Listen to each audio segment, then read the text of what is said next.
Welcome to another interesting edition of the Economy and Politics Show, where we discuss developments in the economy as it affects the populace. Today, we bring to you a topic that has been ongoing now, and of course, we want to look at the implications on Nigeria. Last week, the National Bureau of Statistics released the reports for the value-added tax for second quarter 2021, and there are very interesting developments around it. We want to look at the implications for Nigeria's revenue and for the economy at large. We need to have this conversation is Dr. Boniface Chizea. He's an expert economist and financial analyst and also the CEO of BIC Consultancy. It's been a while and it's nice to have you on the show. Thank you very much. Thank you. Thank you. Before we begin this conversation, let's take a roundup of what happened in the economy for last week. And of course, we'll go into conversation. First, the Federal Executive Council of Nigeria last week approved a federal roads and bridges tolling policy and regulations. According to the Minister of Works and Housing, Mr. Babatunde Fashola, SAN, the policy and accompanying regulations were developed after consultations with various stakeholders in the transportation sector. The Central Bank of Nigeria issued guidelines for licensing and regulating credit guarantee companies in Nigeria.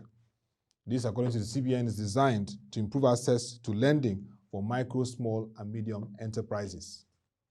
And also last week, according to the National Bureau of Statistics, sectoral distribution of the value-added tax data for second quarter 2021 showed the sum of 512.5 billion naira was generated as VAT in second quarter 2021, as against 496.39 billion naira generated in first quarter 2021 and 227.20 billion naira generated in second quarter 2020.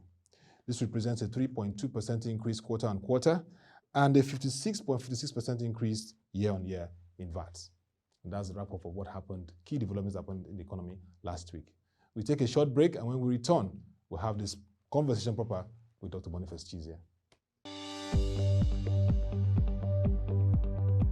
You've created an FCMB Business Zone merchant account. Fantastic! An important way to make the most of your merchant account is by listing your products and services on your profile.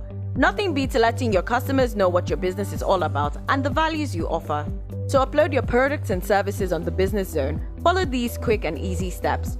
Log into your Business Zone merchant account. On the left sidebar of your dashboard, click on Offered Services drop-down, then Manage Offered Services. Click on Add Service to add your service.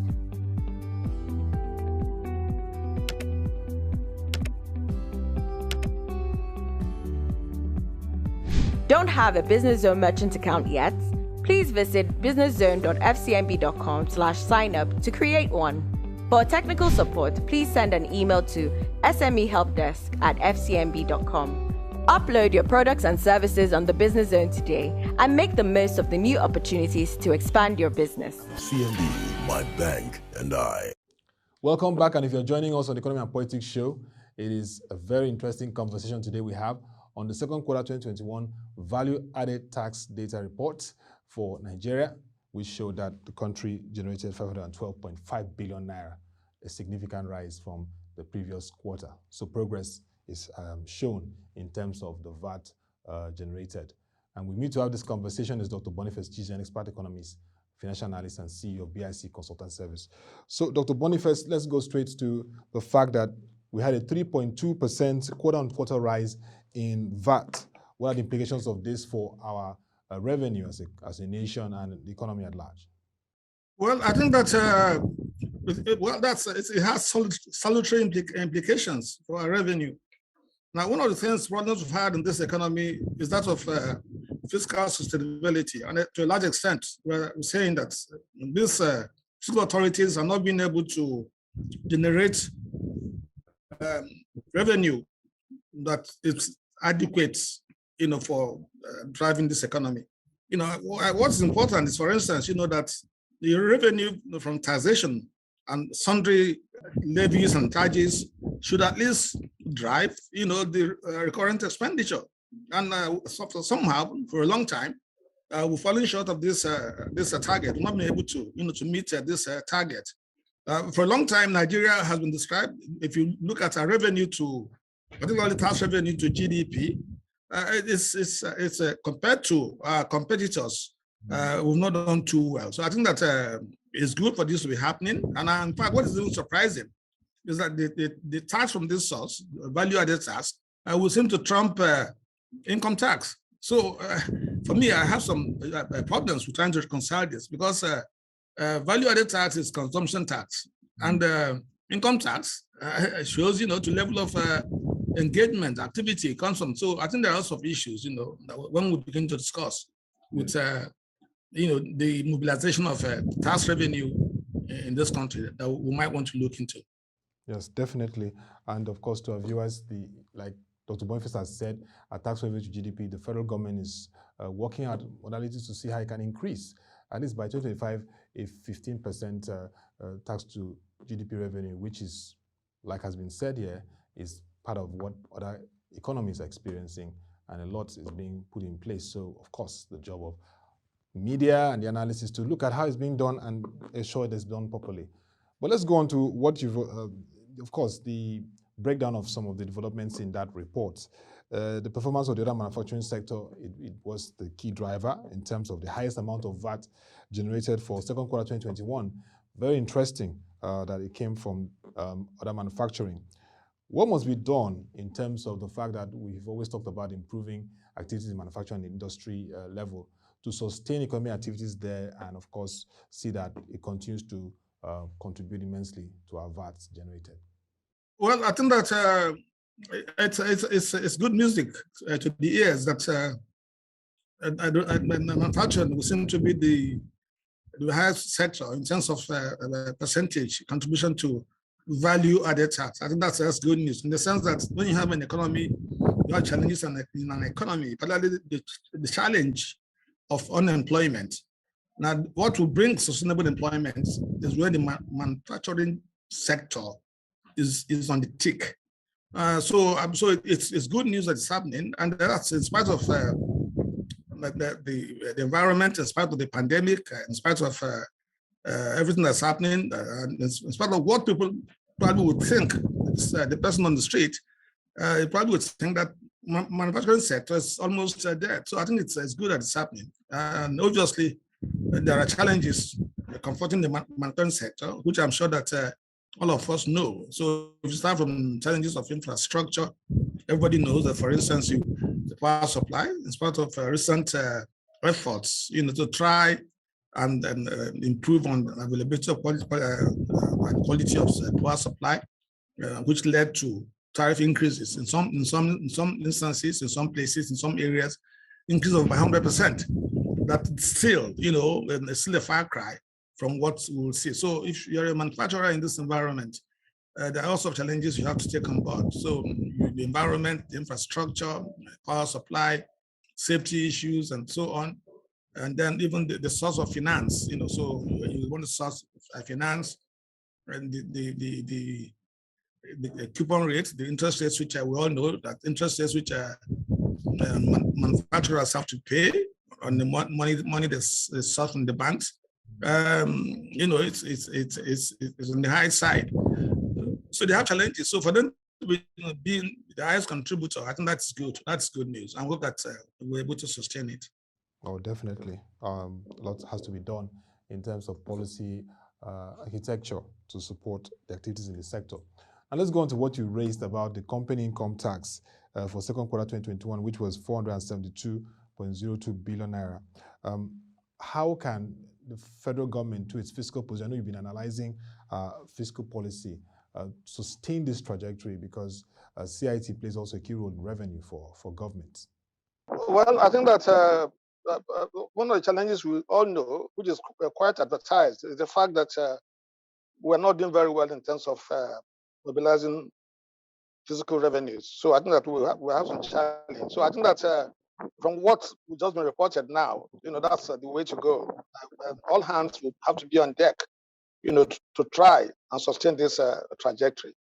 And so, we say, for instance, in terms of value-added tax. So we should, whatever we've been doing, we should try and continue, because I think that, like I said earlier on, that it's a bit surprising that value-added tax revenue is higher than income tax. So I think we should continue.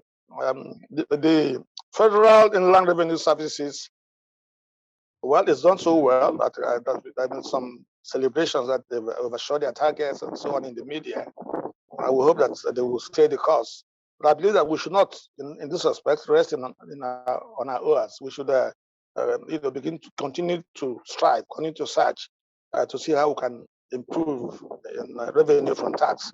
I'm not here recommending that we should increase the tax rate. No, I think that tax rate in Nigeria is high enough. And what is even more important is the fact that the average Nigerian worker, is already suffering from excruciating conditions and circumstances. So operating in an environment where the rate of inflation is 17%, 17.25%, that is not easy to find in other areas. So I think that we shouldn't go that way. What we have to do will be to try and broaden the tax net so that we pull in more people into tax, pay more tax. And so some of the things we've done recently, we have to try and intensify, so making it easier for people to pay their taxes. So people go to a portal, they can pay online, and they don't have to physically go to the branch of FIRS, for them to pay their tax. I think that's the way to go. And also that the customs and excise also will have to look also in that direction to make sure that bottlenecks are cleared, and that we all know that that place is a cesspool for corruption, and that corruption and transparency is enhanced. Well, I believe that we can do a lot more in terms of mobilizing tax revenue. Physically, we are challenged. If you avert your mind, to tax to GDP ratio, we have about the lowest. When you even talk about tax to debt ratio, we are really in a hole. Like I say also, the IMF just released a report recently. Nigeria was numbered amongst one of the countries that's heavily exposed in terms of debt. Although, well, I understand that Debt Management Office recently issued a communique, which I've not read, to the fact that it's agreeing, to this observation. Okay, that's very clear. I mean, there has to be a fiscal balance for what you've said, and also we need to broaden the tax net, bring in other companies into the fore, broaden the tax net to bring in others, because like you rightly said, we must not overburden Nigerians in this challenging time. Let's look at the outlook for third quarter 2021 VAT. As you can see, the trajectory is positive. We've seen positives from second quarter 2020 to first quarter 2021, and now second quarter 2021. So, I mean, it's interesting to see that it was 3.2% increase quarter on quarter, and year on year, 56.56% increase. So what do you see as the outlook? Are we expecting a 5% increase in third quarter in terms of the VAT? And then also, there are some developments that were occurred recently, a court ruling around Rivers States and federal government and VAT, which just recently published on ProShare, the Chartered Institute of Taxation of Nigeria understudying that ruling to also make their positions clear. But what are the key things that will shape our VAT for the outlook for third quarter 2021? Well, like you rightly observed, the judgment coming from Rivers State, it's where the High Court in Rivers State declared that the state has the responsibility to collect VAT and so on, collect the tax. We'll put different coloration on this matter, because for instance, that the revenue that's mobilized at the center, we also have a sharing formula, which is shared, to the other tiers of government. So we're talking about states and local government. So, and this is a constitutional matter. So we don't know how far this is going to go, because well, I expect that it will come to the Supreme Court. Yes. But I have my strong suspicion and fears that it will not sail through. But okay, that's the judgment that we have today. And if that judgment stays, then it would put a totally different picture on the situation. But we've seen the trend, and we have a 3.2% increase quarter to quarter, and year on year we had 30%, 56% increase. So I think that's the trajectory. So whatever it is that they're doing, they should sharpen the saw and make sure that that they intensify. And this earlier on, it's an area that this vast finance ministry should be up and doing, and make sure that your targets are fixed and so on, and that they're intentional about growing this revenue, not just waiting for it to happen. So where you need to incentivize people to make sure that they pay what they're supposed to pay, let's go out there and give them incentives. Where we need to also incentivize those who are already mobilizing and interfacing with customers to ensure that these revenues are mobilized. Also, we can also incentivize them so that this money is paid. So we are doing well, but I think that this economy is closely challenged, and we need to make sure that we do something about it, all of us collectively, all hands on deck. And Dr. Chizea, in a minute, what do you see for the second quarter GDP figures, which we'll be expecting very soon? Do you see I think that the GDP figures would not be no surprises. I'm a bit, I must say I'm surprised that we're projecting 2.5%. Well, I would expect that there'll be an increase, but what level of increase there will be is going to be difficult to say, because we all know that the pandemic, if you look at the vaccine, percentage of people have received that double shots of AstraZeneca, I think it's about 1%. So we have a long way to go, and vaccine is supposed to be our route, to make sure that we manage better the impact of the pandemic on productivity within the economy. So I think that's a big challenge. It's difficult to say what will happen, because we're having infections. Infections are being reported. It's increasing. This Delta variant, it's increasing. So we just have to wait, cross our fingers, and then see.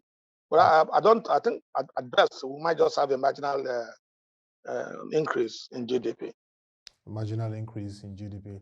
We'll leave it at that. Dr. Boniface Chizea, very clear that it's a good step that we're seeing a progressive increase in VAT, but of course, the fiscal policymakers have their job cut out for them to ensure that there's better coordination, that there's ease of doing business is improved, and even ease of taxation is improved, broaden the capture of companies in the CIT, company income tax, broaden across the citizens, the PIT, the personal income tax, and of course, the ruling by the Federal High Court, according to you, that favored Rivers State federal government, that will be monitoring the situation, because it will have wider implications when we hear the final judgment, but we'll keep tabs of that. Thank you very much, Dr. Boniface Chizea, expert economist and financial analyst and CEO of BIC Consultancy. Been a while, but nice to have you on board. Give us fresh insight on the economy. Thank you once again for the time. Thank you for the opportunity. God bless. Thank you. And that'll be all for this edition of the Economy and Politics Show. As you know, this is one conversation that is ongoing, and of course it will continue, considering the fact that the Federal High Court made its ruling on Rivers State and federal government as it has to do with the validated task. If you have questions, comments, or views or suggestions around this conversation, send your views and comments or questions to otobasi.abasekong@proshareng.com, and also follow our social media platform displayed on the screen.